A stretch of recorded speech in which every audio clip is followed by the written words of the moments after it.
Hi there, Capricorns. Thanks so much for tuning in. I'm Astrogirl, and we're looking at March 23 through March 29.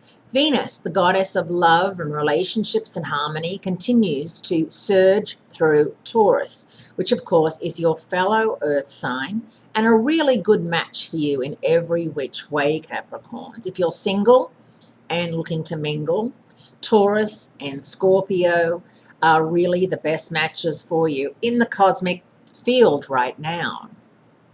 Now, it's really important to know that with your ruler Saturn, the planet of focus and time management, out of phase or retrograde for the next for 4 months actually, this is a time when you can start taking your foot off the pedal and start pushing down on the brake a little more. I think sometimes Capricorns, you overwork and you overdo it, and then you get to a point where you're frazzled and fried, and yet you've still got to keep the momentum going in order to keep everything afloat that you've got. Now, having a lot of things, a lot of balls up in the air and all that is great, and working very, very hard and being the first one in and the first one out, it's all great. But is anyone actually appreciating this? Is anyone even noticing it? I feel that from my experience working in an office, people would come and go and no one would really know where anybody is. And with text and email these days, you can say, oh, I'm at my desk when you're like getting your hair done, or, really, there's ways of rorting the system, and we've all done it. So don't be so concerned about, getting in there at 8 o'clock and leaving after everyone's left at 7 o'clock, because it's taxing on you.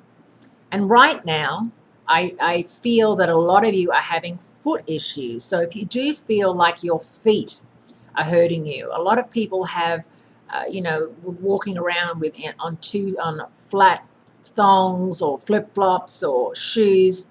It gives you, it can give you foot problems, reflexology, whatever it is that gets you, feeling better. Wearing high heels, of course, looks fabulous and may feel fabulous for the first 10 minutes, but it's not good for your feet. Remembering that you're ruled by your knees, your ankles, your calves are all areas that are tender in someone born under the sign of Capricorn. And right now, that's extending down to your feet. So if you're nodding your head saying, yes, my feet are bothering me, first of all, invest in a foot bubble bath, water thing that you can soak your feet in Epsom salts. Try that. But I really do think that reflexology, because it can release a whole lot of other nerve endings and endorphins and make you feel absolutely fantastic. But the number one thing you should be doing, Capricorns, is relaxing. Lying down, putting your feet up, elevating your feet if they really are bothering you, and trying not to stress out about everything, because it's all going to happen the way it's destined to happen anyway. So you trying to steer your ship against the high tide, into an iceberg like the Titanic, it's not quite going to work. And all it's going to do is have other people getting the praise and getting the rewards of all your hard work. So don't go there. Have a nice, relaxing week. Thanks for tuning in, and I'll speak to you again next week.